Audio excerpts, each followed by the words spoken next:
les deux meilleures dépenses à faire. Je sais bien que quand vous avez vu cette vidéo, vous vous êtes demandé est-ce qu'il existe des bonnes dépenses, disons des meilleures dépenses que l'on puisse faire. Dans cette vidéo, vous serez surpris parce que je vais vous présenter deux meilleures dépenses que vous puissiez faire et vous allez vous rendre compte que ça vaut la peine. Je sais aussi que vous savez bien que quand on dit qu'il existe des meilleures dépenses, il doit nécessairement exister des mauvaises dépenses ou du moins des pires dépenses. Alors, avant d'entamer les deux premières meilleures dépenses que moi j'ai trouvé que je vais vous présenter, je voudrais attirer votre attention sur en fait les mauvaises dépenses ou disons les pires dépenses que je vois les gens faire. Avant tout, c'est quoi une pire dépense? Une pire dépense, c'est celle qui vient de la programmation dont nous avons hérité de nos parents. Je m'explique.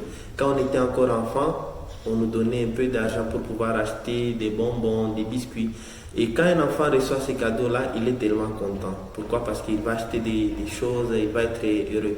Et la pire dépense, à mon avis, c'est celle que nous avons héritée. Parce que même quand on a déjà grandi, je vois des parents qui se sentent à l'aise quand ils se permettent de dépenser pour acheter des choses. Pour une femme, elle va se sentir à l'aise quand elle va acheter une nouvelle paire de souliers, quand elle va acheter un nouveau sac à main qui est à la mode. Et c'est, à mon avis, quelque chose qu'on a hérité à nos enfants et c'est la même mentalité, la même idéologie qu'un enfant a ou la même sensation qu'un enfant a quand il achète des bonbons, des biscuits que je vois inconsciemment certains parents adopter. Alors, vous comme moi, vous allez vous dire non, moi je n'achète plus des bonbons. Bien sûr, mais la pire dépense, juste comme cas d'illustration, c'est le cas de quelqu'un, nous sommes des hommes, un homme qui se permet d'acheter un jeans, un pantalon jeans à $10. Comment il va savoir que ça c'est une pire dépense?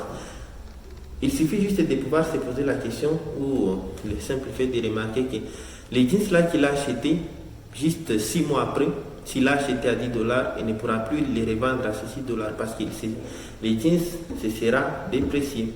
La valeur au moins aura diminué. Mais même aussi avec un parent qui se permet d'acheter un écran plat à $2000, vous savez bien que l'écran à $2000, aussitôt qu'il sort du magasin, il a déjà perdu sa valeur. Alors si vous l'utilisez après une année, 2 ans, si vous allez les revendre, vous êtes aussi sûr que moi, vous êtes d'accord avec moi que vous n'allez pas les revendre au même prix auquel vous l'avez acheté. Ça, c'est au moins les pires dépenses. Alors, directement, on va entamer avec les meilleures dépenses. Je vais vous présenter les deux meilleures dépenses à mon avis. Et surtout, restez jusqu'à la fin parce qu'à la fin, je vais vous présenter la meilleure dépense, en tout cas comme bonus. Et pour moi, c'est ce qui vaut le plus. Donc, sans pour autant tarder, on enchaîne. La première dépense, en tout cas la meilleure dépense que l'on puisse faire, c'est la dépense en biens de valeur. Je m'explique. Avec nous, nous venons de voir précédemment qu'acheter un écran plat, acheter un nouveau sac pour les dames, ça c'est une pire dépense parce que c'est bien là, perdre la valeur. Alors, une des meilleures dépenses, c'est acheter les biens de valeur. Alors, pourquoi on achèterait les biens de valeur? Moi, je pense que le mieux pour quelqu'un qui veut par exemple épargner de l'argent, il ne veut pas garder son argent à la banque. Pourquoi? Je vais prendre un exemple. Pour un homme qui veut épargner chaque fin du mois $100 et il doit avoir un capital disons, de $1200 à la fin du mois, il peut se décider de ne pas garder son argent à la banque parce que ce n'est pas l'unique moyen. Pourquoi? Parce qu'il peut se rendre compte du fait que s'il garde son argent à la banque, juste à la fin de l'année, il aura $1200. L'argent là n'aura pas augmenté. Et de plus, il peut même être surpris de se rendre compte qu'il y a des frais d'entretien de son compte. Donc, au lieu d'avoir même les $1200, il peut se rendre avec un peu moins. Pendant qu'il y a la possibilité de conserver la même somme d'argent, de l'épargner, mais en achetant des choses. Le cas, par exemple, de pouvoir acheter une montre. Si vous achetez une montre, disons une montre en or, et vous l'avez achetée, disons à $2000, après 5 ans, vous êtes sûr et certain avec moi que vous n'allez pas la revendre à $2000. Pourquoi? Parce que vu que c'est un objet en or, un objet précieux, ça va garder de la valeur. Mais au moins aussi avec un bijou en or, si vous achetez un bijou à un prix X, demain vous allez le revendre à un prix X plus. Pourquoi? Parce que c'est un bien de valeur, il aura toujours accru sa valeur. Pour moi, ça c'est l'une des meilleures options si on veut épargner son argent et le mettre des lieux sûrs, c'est-à-dire ne pas nécessairement les mettre à la banque parce qu'on ne sait jamais, et surtout que la banque, la valeur de l'argent, ça n'augmente pas, à moins qu'on ait bloqué cet argent-là ou recourir à certaines autres stratégies.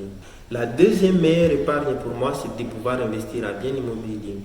Les biens immobiliers tels que nous les connaissons, il y a la parcelle, il y a la maison. Donc, si vous avez un peu d'argent que vous mettez de côté, je vous encourage à pouvoir acquérir une parcelle, de pouvoir peut-être, si vous le pouvez aussi, construire une maison. Pourquoi? Parce que ce sont des biens qui, avec le temps, la valeur accroît. Voilà, cependant, je voulais attirer votre attention sur un fait. Même si vous dépensez votre argent dans votre maison, sachez-le que votre maison n'est pas un actif, c'est-à-dire votre maison, vous devez faire en sorte que votre maison ne soit pas les seuls biens de valeur que vous avez. En tout cas, non.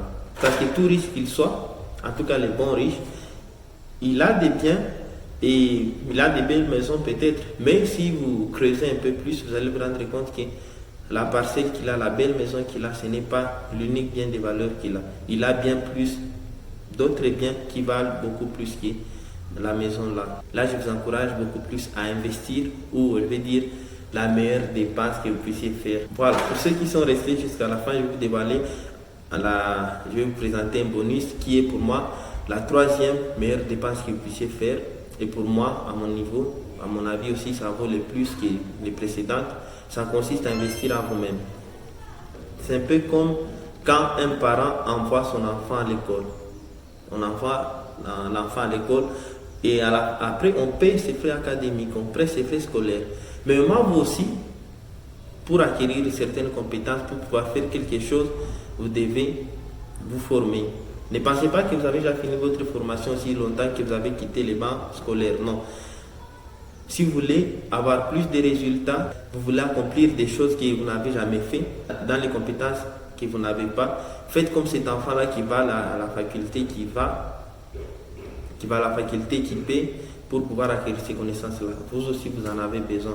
Et quand je dis investir dans ces formations, c'est concrètement pour pouvoir s'acheter des livres, pouvoir s'acheter des formations. Et pour ceux qui les peuvent, et pour ceux qui n'ont pas le temps de lire des livres, acheter aussi des podcasts. À mes yeux, la meilleure dépense qui consiste à investir en soi-même, elle est la meilleure parce que non seulement on met de l'argent en jeu, mais cela nous permet de gagner beaucoup plus que ce qu'on a mis en jeu. Voilà, on est ensemble. Pour ceux qui ont aimé cette vidéo, ne manquez pas de nous dire ce que vous pensez en commentaire. Ciao!